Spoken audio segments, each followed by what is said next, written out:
राधे राधे बंधुओं, बहुत स्वागत है आपका हमारे डिजिटल प्लेटफॉर्म स्तुति पर। बंधुओं, इस वीडियो में हम बात करेंगे कि मीन राशि में 1996 के बाद लगभग 30 साल बाद चतुर्ग्रही योग बनने जा रहा है। 1996 में भी मीन राशि में सूर्य, शनि, मंगल और बुध, इन चारों के संयोग से चतुर्ग्रही योग बना था और उस समय पर देश दुनिया में बहुत बड़ी प्राकृतिक आपदाएं आईं, वायु दुर्घटनाएं हुई, आगजनी की घटनाएं हुई। ऐसा ही योग अब फिर से बनने जा रहा है। 11 अप्रैल को बुध मीन राशि में गोचर करेंगे, जहां पर पहले से ही सूर्य, शनि और मंगल गोचर कर रहे हैं। अब बुध के मिलन के साथ मीन राशि में चतुर्ग्रही योग बनेगा। सूर्य और शनि ये दोनों में पिता पुत्र संबंध है, लेकिन ज्योतिष शास्त्र में इन दोनों के बीच शत्रुता है। इसके साथ ही शनि और मंगल ये दोनों द्वंद्व योग और ज्वालामुखी योग का निर्माण कर रहे हैं। बहुत विस्फोटक स्थितियां बनी हुई हैं। इसके बाद ये बुध का मिलन, 4 ग्रहों का एक साथ मिलन मीन राशि में, ये लगभग 30 साल बाद हो रहा है। 1996 में भी इसी तरह का योग मीन राशि में इन ग्रहों ने बनाया था। उस समय पर बहुत बड़ी तबाही हुई थी और इस समय तो कई मोर्चों पर युद्ध चल रहा है। कई देशों की अर्थव्यवस्थाएं डगमगाई हुई हैं। तो इस योग के बनने की वजह से जहां युद्ध की स्थितियां हैं वो और बीभत्स होंगी, वहां के हालात और भी खराब होंगे। देश दुनिया पर इसका प्रभाव देखने को मिलेगा। कई देशों में अर्थव्यवस्थाएं डगमगा सकती हैं।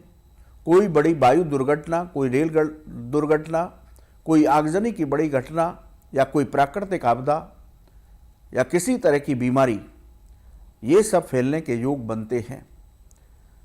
तो बंधुओं, ये योग बड़ा अनिष्टकारी बन रहा है। इसका प्रभाव कुछ राशि के जातकों पर भी देखने को मिलेगा। इन राशि के जातकों को इस दौरान बहुत संभल करके रहना होगा। क्या उपाय करने हैं ये भी हम साथ में बता रहे हैं। आइए जानते हैं मीन राशि में बन रहे चतुर्ग्रही योग की वजह से किन राशि के जातकों को अशुभ प्रभाव मिल सकते हैं और उन्हें क्या उपाय करने चाहिए। मेष राशि। मेष राशि के जातकों के लिए चतुर्ग्रही योग अशुभ फल दे सकता है।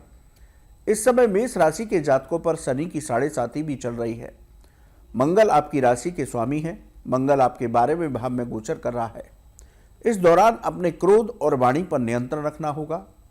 आपके शब्द किसी के सम्मान को ठेस पहुंचा सकते हैं, जिसकी वजह से रिश्ते खराब होंगे। नौकरी पेशा लोगों को अपने अधिकारियों से विवाद करने से बचना होगा। कारोबारी लोग इस समय पर कोई बड़ा निवेश न करें, या निवेश करना हो तो बहुत सोच समझ करके करें, वरना हानि हो सकती है। परिवार में भी तनाव की स्थितियां बनेंगी। धन के मामलों में आपको सावधानी बरतनी होगी और अपनी सेहत का विशेष ध्यान रखना होगा। आपको उपाय क्या करना है?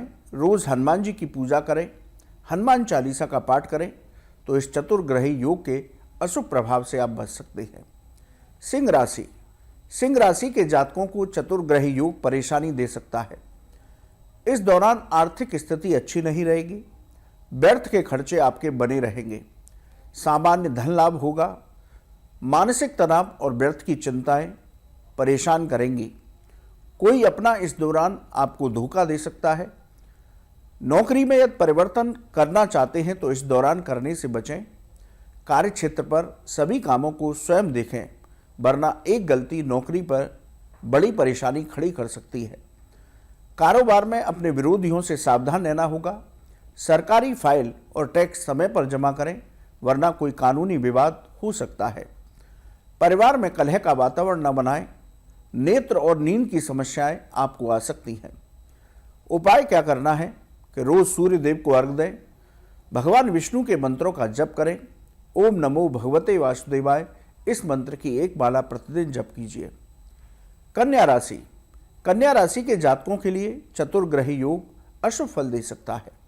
इसका प्रभाव आपके सप्तम भाव पर होगा। रिश्तों में कड़वाहट आ सकती है। जीवन साथी पर बेवजह शक करने से बचें, वरना आपका वैवाहिक जीवन में परेशानी आएंगी। दाम्पत्य जीवन खराब हो सकता है। कारोबार में कोई बड़ा निवेश करने से बचना होगा। इसके साथ ही यदि आपकी किसी के साथ साझेदारी है तो उसके साथ भी विवाद की स्थितियों से बचकर रहिए, वरना व्यापार में समस्याएं आ सकती हैं, व्यापार में रुकावटें आ सकती हैं। नौकरी में परिवर्तन बहुत सोच समझ करके करें। जीवन साथी के स्वास्थ्य पर धन खर्च हो सकता है। उपाय की बात करें तो भगवान कृष्ण की रोज पूजा कीजिए। श्री कृष्ण चालीसा का रोज पाठ कीजिए। भगवान कृष्ण की कृपा से आप इस अशुभ प्रभाव से बच सकते हैं। तुला राशि। तुला राशि के जातकों के लिए चतुर्ग्रही योग अशुभ फल दे सकता है। मंगल की 8वीं दृष्टि रहेगी। स्वास्थ्य का विशेष ध्यान रखना होगा। इस दौरान वाहन बहुत सावधानी से चलाएं। दुर्घटना का योग बन सकता है। अचानक से कोई बड़ा खर्च सामने आ सकता है, इसलिए धन का समन्वय बहुत अच्छे से करके चलें, वरना कर्ज लेने की स्थिति बन सकती है। नौकरी में बहुत अधिक मेहनत से सफलता मिलेगी। कारोबार में अपने विरोधियों से सावधान रहना होगा। परिवार में प्रॉपर्टी संबंधी विवाद हो सकते हैं। उपाय की बात करें तो आप प्रतिदिन भगवान हनुमान जी की पूजा करें। बजरंग बाण का रोज एक पाठ करें और गरीब को गुड़ का दान करते रहें। इस उपाय को करने से आप अशुभ प्रभावों से बच सकते हैं। अगली राशि है मीन राशि। मीन राशि में ही चतुर्ग्रही योग बन रहा है। मीन राशि के जातकों पर 7.5 का दूसरा चरण भी चल रहा है। इसे बेहद अशुभ माना जाता है। इस दौरान आपको मानसिक तनाव बना रहेगा। कोई भी निर्णय जल्दबाजी में करने से बचिए। धन का लेन देन बहुत संभल कर करिए। नौकरी में धैर्य से काम करना होगा। किसी से विवाद न करें। नौकरी में अचानक से परिवर्तन हो सकता है। कारोबार में कोई नया निवेश या साझेदारी इस समय न करें तो बहुत अच्छा रहेगा। जरूरी हो तो बहुत संभल कर निर्णय लें। सेहत को लेकर लापरवाही बिल्कुल न करें। जीवन साथी के साथ विवाद की स्थितियां बनेंगी। उपाय की बात करें तो रोज शनि और हनुमान चालीसा का पाठ कीजिए। शनिवार के दिन पीपल के वृक्ष पर सरसों के तेल का दीपक जलाइए और वहीं बैठ करके एक पाठ हनुमान चालीसा और एक पाठ शनि चालीसा का कीजिए। आप ये उपाय करते हैं तो आपको अशुभ प्रभाव से बचने में कामयाबी प्राप्त होगी। तो बंधुओं, 1996 के बाद मीन राशि में सूर्य, शनि, मंगल और बुध का चतुर्ग्रही योग बन रहा है। लगभग 30 साल बाद ये योग बन रहा है। ये योग ग्रहों की स्थिति और 1996 की घटनाओं को याद किया जाए तो बहुत अशुभकारी है। इसमें सभी को सावधान रहना होगा। देश दुनिया में कोई बड़ी विकृति, कोई बड़ी आपदा आ सकती है। बंधु, आपको ये वीडियो कैसा लगा आप हमें कमेंट करके बताइए। राधे राधे। अब से डीडी फ्री डिश की चैनल नंबर 57 पर देखिए न्यूज नेशन।